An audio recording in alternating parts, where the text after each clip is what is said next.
Well, welcome everybody here at our new monthly video chat, which we have with our regional directors here in the Netherlands. Our idea is that we will share amongst each other some tips and tricks that we learned over the past few months if it comes to some certain business topic. And before we get started, I would like to introduce you to five of the RDs that are here in the Netherlands. And I would like to start with Sjoukje. Sjoukje, can you please introduce yourself? Of course. Hi, my name is Sjoukje Zaal and I work as the CTO for Microsoft Services at Capgemini in the Netherlands. Throughout my whole career, I've worked with Microsoft technologies in various roles. And besides being an RD, I'm also an Azure MVP. Awesome. So Maarten, Maarten Goet, can you also introduce yourself and also tell a little bit about the RD program? What's it about? Yeah, sure. Thank you, Marcel. So I'm Maarten Goet. I work as a CTO at Hotel. I'm also a Microsoft MVP and love being in the RD program because I think it allows us to work with a bigger community, helping them really make impact for people that want to learn about Microsoft technology, share their experiences. I think the same goes for the business topics where we try and help bigger groups of engineering build well-architected platforms, but also be a guide to directors and boards of companies when they're embracing digital transformation. Oh, awesome. Well, thank you so much. Andre, can you introduce yourself? Sure. My name is Andre Carlucci. I'm from Brazil, living here in the Netherlands for the past 2 years. I co-founded a company in Brazil called Way2 in the energy market, where I was the CTO for 15 years. Fast forward now, I'm working for Keely, have fun leading our tech teams throughout many countries, and also as I'm a regional director with these amazing people here in this beautiful sunny day. It is an awesome day. You can say that again, yeah. So Maarten Eekels, can you also introduce yourself? Absolutely. Thanks, Marcel. Yes, it is a sunny day walking here in the park. My name is Maarten Eekels. I am a Chief Digital Officer of Portiva, a Microsoft Cloud consultancy company in the Netherlands. And I'm also an MVP, but I'm not an Azure MVP, but an MVP for Microsoft Teams and for SharePoint. And I've been in the Microsoft business, I think, for at least 20 years. Almost forever, right? Yes, that's how it feels. But never a dull moment. No, you can say that, absolutely.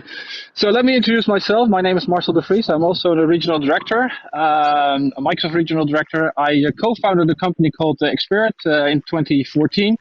And we are building cloud native architecture software and helping customers transform to Azure. That's more or less what I'm up to every day. So the idea today is that we share with you some insights that we've gained over the past few years or months, depending on the topic. And today we would like to share with you some of the things that we learned during the COVID period. And our topic for today is how can we work from home while still performing? And I would like to ask first, if we will look at what are the things that you have learned over time. Can we get started with the first person?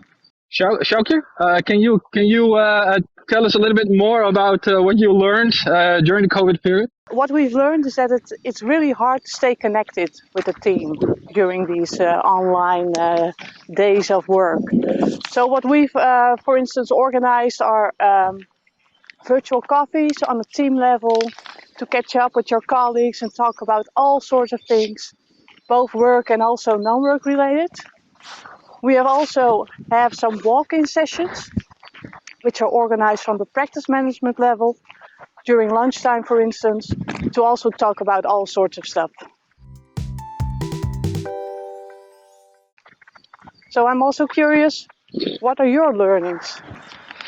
Yeah, so there are many learnings that we had. One of the things that we learned is that, for example, during COVID, and especially when we started with COVID, it really helps keeping the team together by introducing the notion of a virtual water cooler, where people then could gather together and then see if that they are not only working all day, but they also just can have a chat that they normally would have when they would go for a cup of coffee, for example. Yeah, very recognizable. So Andre, you had some insights on that as well, or not? Yeah, well, it turns out that I think the Swedish, they already have a tradition for that for many years. So they are doing that since forever. And please, I excuse myself for my pronunciation, but the name is fika or fika. I don't really know. So sorry, Swedish people. You can correct me later.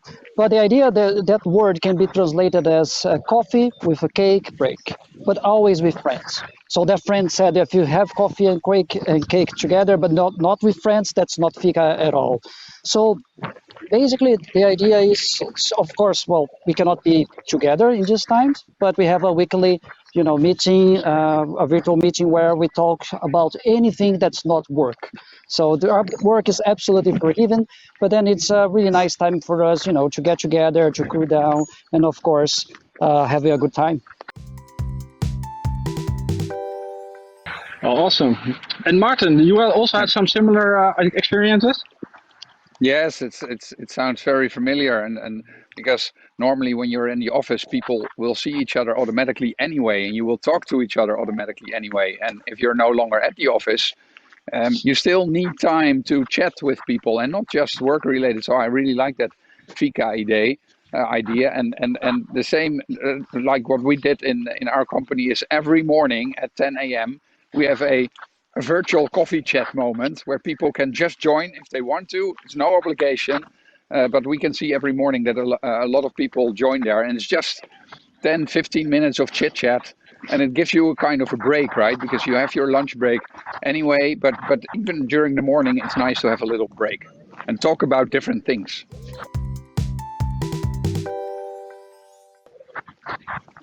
Yeah, it's great to see that more or less we share the same experiences. If you want to keep your teams together and then stay social while still being online all the time, we've seen that it keeps people sane a little bit. Just have these breaks so now and then, and just have a casual chat instead of only doing meetings moment after moment. So Maarten, Goed, do you also have some additional insights on this? Yeah, I think relating to what you just said is being away from screen is important. So we're walking now and we're having good fun recording this. But it's okay to be away from the screen is what we're telling our colleagues. Like, don't feel obliged to be 8 hours behind the screen. It's okay to be on the couch, maybe during lunch break or at some other break. Spend some time with a favorite TV series or something that energizes you, because it's hard. Everybody, I think, can relate to the fact that doing 8 Teams calls back to back will be exhausting. So having a break away from screen and from management telling people that's okay, don't feel burdened, is something we actively do. And I think a second thing to consider is, especially when you're doing back-to-back calls, is don't try and replicate the physical environment to the online environment. When you were doing an hour-long meeting in an office location, that's different from doing an hour's meeting, I guess, with an online Teams call or such. So what we're trying to tell our colleagues is maybe try and shorten those calls to 25 minutes so that you have a tea break in between.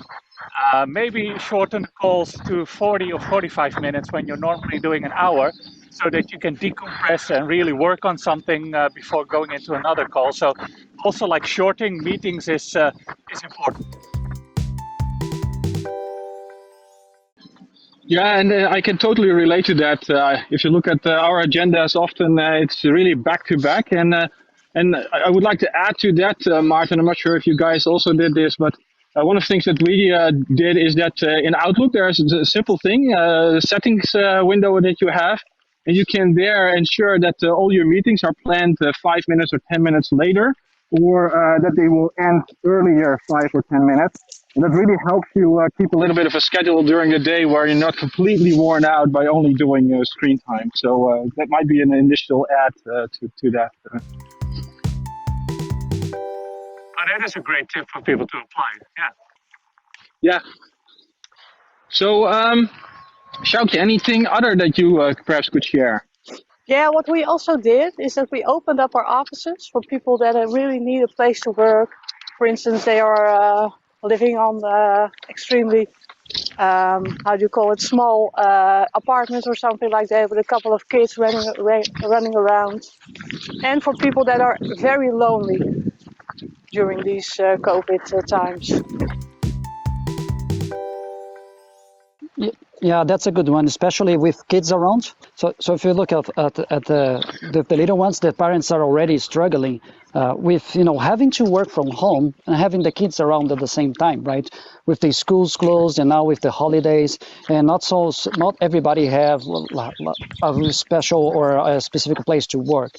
So one of the things that we actually do, and it's a good tip, is to, as leaders, we need to make sure that everybody knows and understand that that's normal. That's okay to have the kids at home, and if they crash into some meeting, that's okay. That's natural. Actually, it's every meeting needs a small break, right? So I think there's nothing better than a smiley child to appear, say hello to your colleagues, and then go back to business. Yeah, wave a little bit. That always helps. And keep the kids engaged as well with your work, which is also nice. Yeah. Yeah. I think that has become more accepted as well, right? So I'm absolutely right that we should set a good example, and that you should be happy about that, and not condemn people for that. But my experience, almost everyone has accepted that already. It's totally okay when you hear a dog, or when the doorbell is ringing and there's a postman delivering a package, or your kid walks in to your office. I have a printer in my office, and there's homework from my oldest son coming out of the printer all the time. So, and then he walks in, yeah, I need to get my homework. Yeah, that's okay. And talking about dogs, I think you're with your dog, or no? Yes, indeed. I am here in the park. Let's see if I can get him on screen. So that's nice. Yeah, Hey, dog. very nice. Yeah, and this is how you can combine business with pleasure, you might say. So that's cool. exactly. Yeah, one of the things that we also learned is that you really need to be aware of the fact that people need to be in a healthy mental state. And that's quite crucial. One of the things that we introduced is the notion of headspace, which is just something that we provide as a company, where people can just more meditate, for example, and get more into mindful state instead of just walking the treadmill every day. Because well, I'm not sure if it's for you the same as for me, but sometimes I feel when I go into my office at home again, it feels like Groundhog Day. Like, okay, repeat and again, and there we go. So, yeah. Well, and the other thing about mental state, of course, is that what we try and encourage is really check in with somebody when you're starting a meeting or having a casual chat. Maybe dig a bit deeper. Like, how are you really doing? How are you sleeping? How are you handling the kids? How's the home situation? How are you feeling? And try and get to the bottom of things, because maybe somebody can really help by providing a listening ear, or providing some suggestions, or maybe at least noticing that there is somebody in need. And so digging a bit deeper, and not just a shallow "how are you, I'm okay," is probably something that I would recommend to everybody.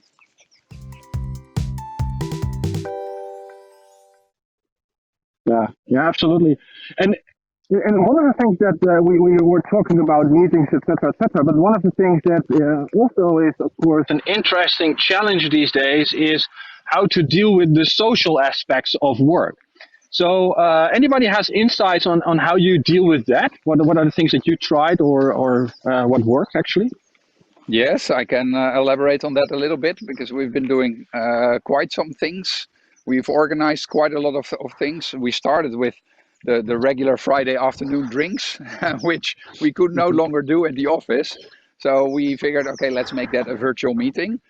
And that works quite well. And there's quite a couple of colleagues that are into beers and crafted beers, and they like to talk about that as well during those Friday afternoon drinks. And then we found out that there are quite a couple of people that are interested in wine as well.